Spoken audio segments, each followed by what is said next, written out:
everyone. It's with great pleasure that I announce today the second appointment of our Astra Fireside Chats, a series of short interviews with prominent VCs and startuppers from all around the world. Briefly about Astra Incubator. Astra is a 10-week startup incubation program targeting student founders and recent graduates in Italy. Astra just launched its first incubation batch last week and is currently incubating 20 startups, featuring speakers from some of the major Italian startups and VC firms. I'm Francesco, Berkeley graduate and product manager in a Silicon Valley startup. With me, Ileana Pirozzi, Stanford PhD with multiple experiences in venture investing. Ileana, would you like to introduce our guest? Absolutely. Thank you, Francesco. Our guest today is a dear friend and mentor. Singari Seshadri is an investor, a startup advisor, an entrepreneur, originally from India. She came to the US for her MBA in the 90s. She's been working in venture capital since then, and she's been on the founding team of multiple startups in media, consumer products, and social enterprise. Most recently, she has been a founding partner and member of the board of directors of a community venture capital fund called Reaction Global, started by Stanford School of Business alumni, through which she invests in impactful innovations all around the world. But most importantly, Singari heads the Stanford Venture Studio, which is Stanford University's entrepreneurial hub for student founders. Throughout her career, she has demonstrated a true commitment to supporting founders at any stage, age, identity, and region of the world to help them find and execute their vision. So since I've met her, Singari has been in a perpetual state of brainstorming. She's always actively ideating on the next big idea and always trying to find the real unmet needs. So without further ado, it's my great pleasure to introduce today's speaker, Singari. Thanks for having me, Ileana. Thank you for joining us. So Singari, I always like to start with a question about your story. Tell us a little bit about your childhood, your upbringing, and maybe someone that has been an influential figure in your life. Yeah. Well, thanks again for having me. And Ileana, I hope you meant the perpetual state of brainstorming in a good way, because that can also be a bad thing, particularly if you're an entrepreneur. But yeah, no, I love ideating and brainstorming. So yeah, my story goes back to India. So I was born and raised in a city called Bangalore in southern India. Grew up in a very traditional Indian family. My family still lives there. As Ileana said, I came to the US in the 90s to get my MBA. An interesting note, which might tie back to, sort of threading all those questions together, is that my mother was an entrepreneur. She started a business in the basement of our home when I was 4 years old. So I grew up, hanging out around her while she ran her business, and I helped her a lot when I got older, even in college. And while this obviously had a lot of impact on my life and how I think about entrepreneurship today, I didn't necessarily grow up knowing that I wanted to be an entrepreneur. I actually wanted to be a dancer growing up. So when I was young, I started to learn classical Indian dance, which most Indian girls growing up in India do. And that's all I wanted to do. Honestly, I didn't even want to go to college. But my parents, as good Asian parents do, said I should go get a college degree, and then I could do whatever I wanted. So I went to college in India as well, undergrad college in India. And I thought, like, somewhere at the back of my mind that I would either become a dance teacher, because I was so in love with dance, or that I'd be running my mother's business at some point. But my path took me elsewhere. What ended up happening is that I took accounting and finance classes in college and kind of fell in love with numbers. And I think by that time I sort of grew out of that, and I really felt this desire to spread my wings and go out of the country to study. And so that's what brought me to the US to get my MBA. What is interesting though, and one thing that I want to mention, is that I have an older sister who growing up had no interest in my mother's business. Like, she didn't even know what was going on. But what's interesting now is that she's running it back in India. She went down the tech field, was CTO for a company, and then left all that and is now running a textile printing business in India. So when I think about entrepreneurial career paths, and for many of you, you're thinking about whether you want to be an entrepreneur or not, and what makes us entrepreneurial. A lot of people think, oh, you're born with it and you're sort of destined for it. And I don't really subscribe to that, but I do believe a couple of things. I think everybody can be entrepreneurial, and everybody should learn about entrepreneurship and develop an entrepreneurial mindset, but not everybody needs to be a founder. There's lots of different ways to be entrepreneurial. But anyway, back to my story. After I came here and got my MBA, I actually was still thinking that I might go back and either run my mother's business or do something else. But I got the opportunity to intern actually during my MBA at a very small boutique venture capital firm. I knew nothing about venture capital, but it was a job and I decided to take it. And Ileana can probably relate to this, but I came here as an international student. So jobs, one of the criteria you used to get a job in the United States is whether they can sponsor you for a visa or not. And this company was interesting, fun job, and they would sponsor me for a visa. So that was like 3 check boxes for me that made it work. But I fell in love with everything that I was doing. It was a small firm. They were just raising a fund, going off and building a large company. And so everything I know about venture capital and entrepreneurship, I learned on the job. It was, so I spent 10 years with that firm. This was in the late 90s. So, we were riding the internet boom. I continued after the dot-com. So saw venture capital through that journey. I also was with a different firm during the financial crisis. So I've seen lots of ups and downs, and it's been a, traumatic, but also fun and great learning experience. Both the firms that I worked with were very hands-on investors and investing in companies that they sometimes started. So I also got the opportunity to take founding roles or operational roles in some of the startups, which was also a really great experience. Fast forward a little bit, I left the venture industry, like traditional investing, along the way, started an incubator for women entrepreneurs, which then turned more into a platform for women who had taken a break from their careers and were looking to return to work. One of the things that's been very important to me throughout my life, and I'll tie this back to the question that you asked, Ileana, empowerment of women and diversity in the workplace and in entrepreneurship in particular is something that I'm super passionate about, and I continue to work on every day.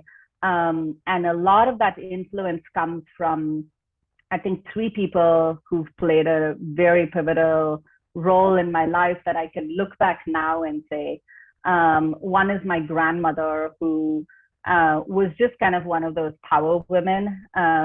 She was married when she was 12, and raised in a very, very traditional family. But she grew with the times and was, this very traditional Indian woman who sort of adapted with the times. And I just learned a lot from her and feel a lot of influence. I'm also named after her, so I think she has a special place in my heart. My mother, of course, who now when I look back, a lot of my entrepreneurial genes, if I have them, do come from her. So I think I value that a lot. And then I have an aunt who is a feminist and sort of has done a lot of work in fighting for women's rights throughout her life. And she recently wrote a memoir that I just had a chance to read over the holidays, and is really inspirational. So I think most of the influential figures for me come from my family. But there's a lot of women that I derive great strength from around me as well. I just, am inspired by people who do things against all odds. People like RBG and Stacey Abrams are people that I love to read about every day. Anyway, just to close the loop on my story, fast forwarding to today, I currently wear a few different hats. I work at Stanford, where I run the Stanford Venture Studio, which Ileana talked about. It's an entrepreneurship hub for students. And then I also work on a few different initiatives around diversity, equity, and inclusion. And then, as Ileana mentioned, I'm on the board and a partner at a venture firm called Reaction, and I'm also involved with 2 nonprofits. So I keep myself busy. That's great. Thank you, Singari, for your story. That was very inspirational. Thank you. You touched a couple of points on diversity and inclusion. And unfortunately, when you see both venture capital and entrepreneurship, they're both fields that are not typically populated by women, if you look at stats. What is your advice to women in our audience thinking of getting into venture capital or entrepreneurship? Yeah. So I think there's a couple of reasons why we see that there's so few women and, people of color or just people from underrepresented, there are a few demographics that are underrepresented in venture. And that goes back to kind of historical systemic inequities that existed many, many years ago, where, wealth was concentrated or access concentrated. And frankly, even today, I think access to entrepreneurial ecosystems is not equal. And that's why you see that some people find it harder to get started, and therefore don't get started. So I think for women or for anybody that's feeling like that entrepreneurship is this distant thing that is not within their reach, I would say find a way to break down that barrier and bridge that gap. Like reach out to somebody that maybe has done it before, or find inspirational role models that can that look like you, that you can relate to, that have been down that path, and know that it's possible. So I think one of the things that holds a lot of people back and that has held women back in the past and also with other underrepresented groups is we don't see enough of us in the entrepreneurial world. So if majority of the entrepreneurs fit a certain mold, the stories you're going to see out there are going to be of those people. And if you don't see yourself there, it's like a tough mountain to climb if nobody like you has ever climbed that mountain. So my advice would be that, we, from a sort of ecosystem systemic point of view, we've got to chip away at this in little bits. For somebody like me, it frustrates me that for 25 years we've been talking about women in VC and we're still only at like 9% or something like that. But we're, the needle is moving forward. So everybody has to contribute, and eventually we'll get there. Hopefully we'll never be talking about this, and this won't be a question in an interview, right? But we're still not there. So I think for somebody aspiring to be in VC or entrepreneurship, and this is a general piece of advice for anybody thinking about it, understand what the path is like and if the path is right for you. And like I said before, there's lots of different ways to be entrepreneurial, and then go seek out the support that you need, whether that's with great programs like you're running, or alumni from the school that you're in, or even people in industry. You don't need an entrepreneurial expert to help you. It's just about getting started and just moving the ball forward one day at a time. And anybody can do it. Anybody can do it. Anybody can try it. Not everybody will succeed, and that's okay too. That's really important. And that's what we're trying to show here. So you have had a sort of a track record at identifying sort of special groups within entrepreneurship, whether they're underrepresented minorities, but also university students. So I want to explore that a little bit more, your transition from traditional investing to this university role. So what attracted you to wanting to work with university founders, and what are, instead of talking about challenges, let's talk about the unique advantages that you have as a first-time founder and as a university founder compared to other types of founders. Yeah. So I'll be honest, I don't know that I actually sort of went and sought out this job at Stanford to say like, oh, I think I want to go do this. I sort of stumbled into it. I had just moved from New York to the Bay Area, and actually started, my first involvement with Stanford was doing advising for students. So there were, there were students who were working on startups. I had been running this incubator. I had all this venture capital experience. And so I just started to meet with students and give them advice. And I really, really enjoyed that. And I enjoyed that day for a couple of reasons. And it explains why I took the job and also love my job, which is that one, these are sort of young and bright minds, right? And really kind of setting out to wanting to change the world, whether it's, with a new mobile app or a new piece of technology or new breakthrough medical device or whatever it is, or really wanting to have impact through nonprofits or social ventures. And so every idea I heard and every person I met, and to this day that I do, just gives me so much energy and motivation. And because I'm a perpetual brainstormer and ideator, I get very excited when I hear all these different ideas. So it's a super fun job. That was one. And then the second, it was a real change for me from my venture capital world, where you have to pick the winners, right? You have to, when you're meeting with founders, venture works in a certain way. It's a return-based industry. And so you don't get to work with every founder. You kind of have to pick the ones that you want to place a bet against. And that pressure was off here. So with Venture Studio, I get to work with any student who wants help. And some of them, like I said, will succeed. Some of them are venture fundable and some of them are not. But I get to sort of spread my expertise and support across all of them. So I think that's super interesting. And I think that's part of the advantage. There's lots of advantages to being in a university ecosystem and trying out entrepreneurship when you're a student. One is the access to resources. So not all universities, and this is definitely a place where there are inequities, but not all universities have equal access to entrepreneurial resources. But in most cases, there are at least career resources or advisors or faculty members or alumni that you can talk to who can support you in your journey. So there's an automatic network that you get, that you have access to. Certainly if there are entrepreneurship programs, that makes it even richer. The second is it's somewhat of a safe space.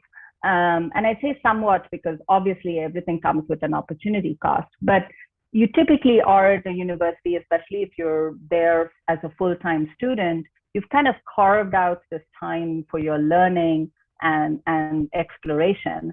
And so it's a time where you can explore different career paths, you can try things out. And if they don't work out, you can still, by the time you graduate, maybe go find a job or pivot into something else, but at least you've been given that opportunity to try it out. And I think, at least for most of the students that you're engaging with, you're still young. And so there's plenty of time to make mistakes and recover from them and still, have a career ahead. I'm in my middle ages and I still think that it's okay for me to make mistakes and I still have time to recover. So for those that are, probably 20 years younger than me, you're definitely okay with doing that.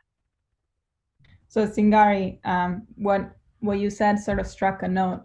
It's almost like when you're in university, you're not alone. And the startup journey can be a very lonely journey. But one advantage, it sounds, is what you're saying, is that when you are a founder within a university, you're not alone. For sure. And that is not just on the support side of things as well, right? So it's really important to find peers. And entrepreneurship is a lonely journey. You're absolutely right, Ileana. And so one, you're probably going to have others in your ecosphere that are also thinking about entrepreneurship. So definitely seeking those out and getting that peer support, but also forming a team, right? It's a great place to be able to go. If you have a great idea, it's a great way to go find a classmate who also wants to work on a startup idea with you, or vice versa. Maybe you meet a classmate who's working on a startup idea and you join that person. So yeah, I think the community aspect of it is a really strong one as well. Talking a little bit about Stanford, Singari, Stanford is possibly the most entrepreneurial school in the world, if you want.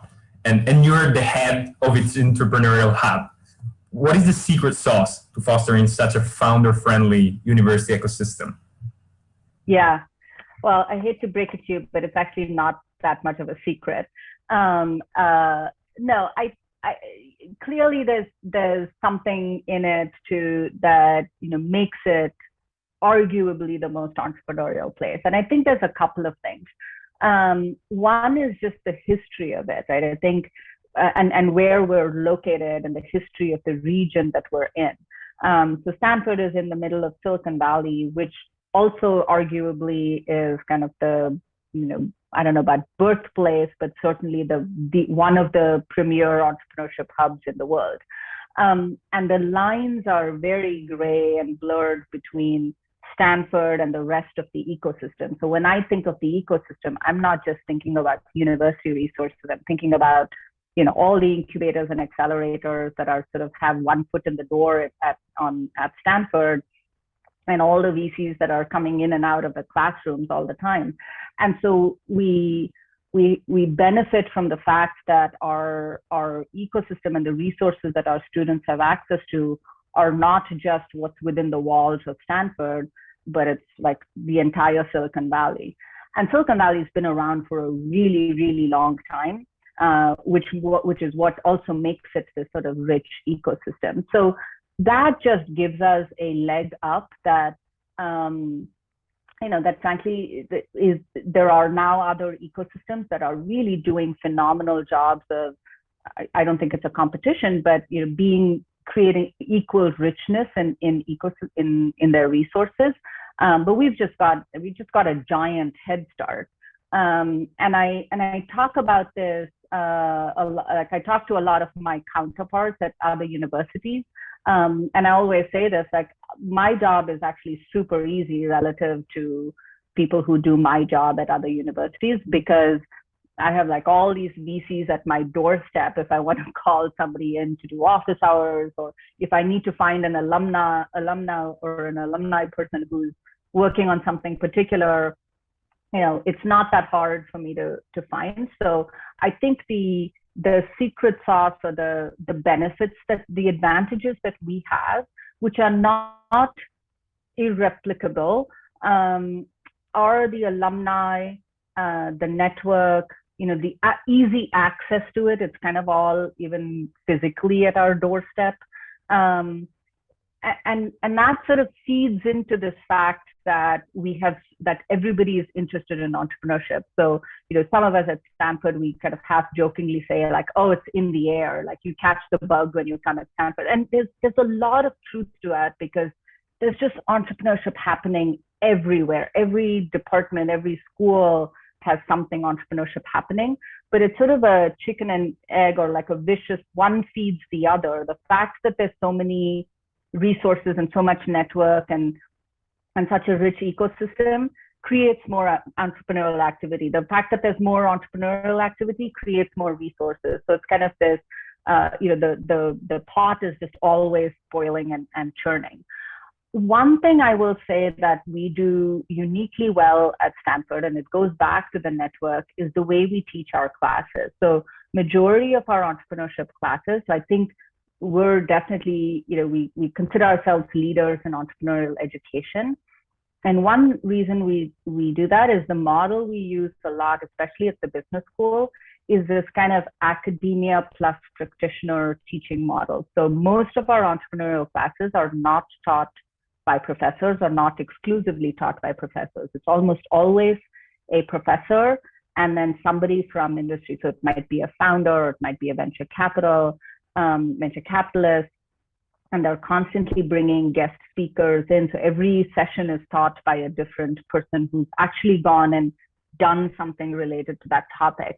So it's not, there is theory, but it's a lot of very practical knowledge, and you're learning from people who are either currently doing it in the field or have done it. And I think that is fairly, there are other universities that are doing it, but it's fairly unique, or at least it started at Stanford. And it makes a huge difference in terms of, what you learn and how you learn it. And then, that access to the network as well. yes, I'll give you two examples. There's two really great startup classes at Stanford where students get to work on their own startup. The entire one has a teaching team of about 15 people. 14 of them are not professors. One of them is a professor. 14 of them are either VCs, past founders, current founders, industry people. And then the other class is also, I think there's a smaller teaching team, but I think only 2 people are actually academia. Everybody else are practitioners. I think that's a fairly unique aspect. Absolutely. And yet, even at a school like Stanford, where, as you're saying, there's a lot of resources and definitely a lot of advantages. You and I have discussed plenty of times, there are still gaps in the entrepreneurial ecosystem. And these are gaps that are not unique to Stanford, they exist everywhere. So can you talk a little bit more about the harder to innovate sectors and how to best support these types of founders, and perhaps even what you're thinking about doing? Yeah. No, I think you're absolutely right. I think one of the downsides of being Stanford and being in the middle of the Silicon Valley ecosystem is that you're overly influenced by the venture ecosystem. And so most of the entrepreneurship that happens within Stanford and the resources and the classes and everything are geared towards the more traditional venture funded startups. And the truth of the matter is, majority of entrepreneurship, at least in this country, are not venture funded startups. Actually, there's, I don't know the exact number, but something like 90% of entrepreneurs in the US are small business owners who've never taken a dime of venture funding. But we're in such a bubble here that we tend to be like, venture sort of overshadows everything that we do. And so a lot of founders and types of businesses and types of startups get left out. Ileana, I know which one you want me to talk about, but I'm going to talk about a few and then come to that at the end. So I think until recently, even social ventures and nonprofit founders were sort of considered a minority. They don't fit into the venture model. More recently, there's been a lot more attention on that. We have a Center for Social Innovation that's doing a lot of support around that. So that's one. I think there are still types of founders that are left out of the ecosystem. So depending on what type of background you come from, and honestly, what type of wealth you come from as well, can put you at a disadvantage. So I think one gap that I see at Stanford is that there isn't what I like to call pressure-free funding. So there's a lot of funding at Stanford and a lot of funding in the ecosystem. There's more money here than like anywhere else, but it's hard to get. It's shockingly hard to get, and it's not without strings attached. And so, back to that, like if Stanford, if a university should truly be a safe space to explore entrepreneurship and try it out, it needs to come, in my opinion, with sort of what I call pressure-free funding. And we actually don't have that at Stanford. So that's a gap. But I think the third gap, which I'm particularly excited about, and actually what brought Ileana and me together, is this idea around commercialization of research or technology or science IP that the research community is working on. So whether it's PhDs, postdocs, even faculty members spend years and years doing really deep research in technological areas or life sciences areas or science areas that are creating breakthrough innovations. And to commercialize those and bring those to market takes a very different and unique path. Typically, it's a much longer cycle, requiring much more capital, and the frameworks and the way you have to think about taking something that's been in a lab and turning it into a startup is quite different than what is taught in most of the classes at Stanford. So one gap is that there isn't enough structured support for this pathway. There've been many startups that have been launched that have taken that path and that have commercialized tech or IP, but most of them have done it in kind of a very do-it-yourself, hack it together type of way without structured support.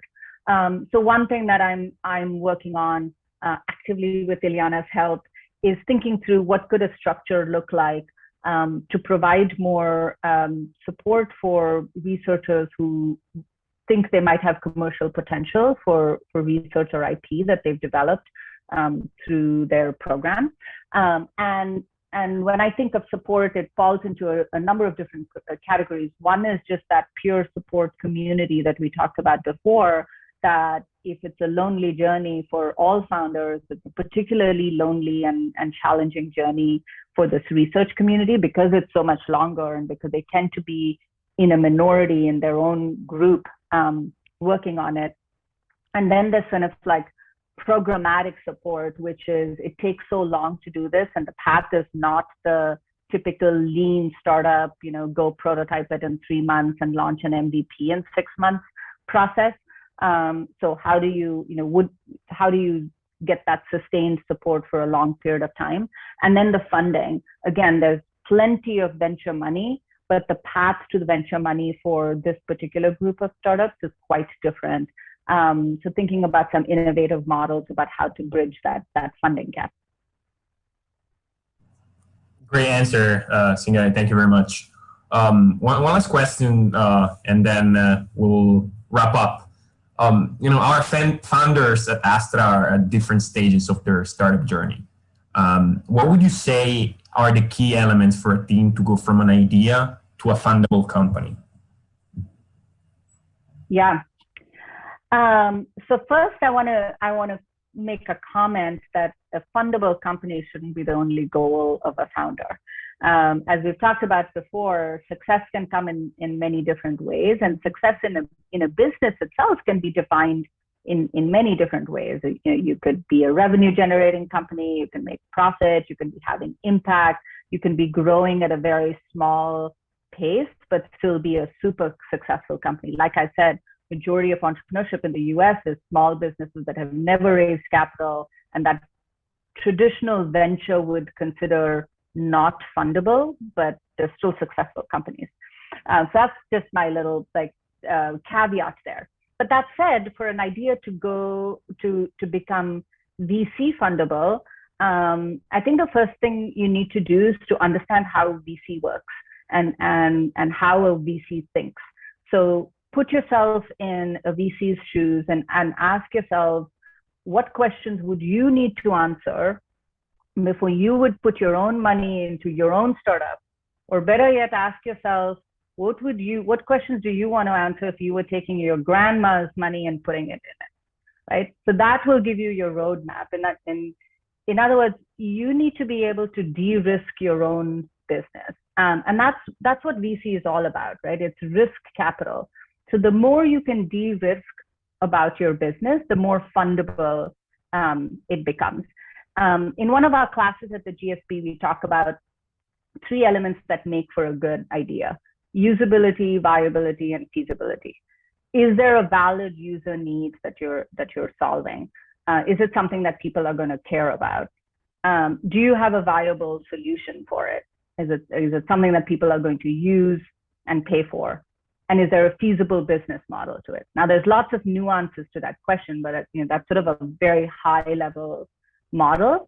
And then beyond that, it's all about the people. So you have to prove both to yourself and to any investors that you're going to take money from that either you are or that you have the right people to execute on it. So again, if you look at how does the VC think and what makes a business VC fundable, it's about that idea, it's about the team, then it becomes about market size and can this grow to be a big enough business in the time frame that a VC wants it to grow in. So VC is all about high growth, big company, how is it going to exit? That's all they care about. And so if you can prove that to them, which hopefully you would want to prove to yourself before you do it, then that's what's going to make a good idea. Well, thank you very much, Singari, for the great chat. It was such a pleasure to have you with us today. This is all for today. We'll host other great guests in our next. Yeah. Thanks everyone for watching and stay tuned. Thank you, Singari. Yeah. Thanks for having me. Really enjoyed it. Thank you for joining us.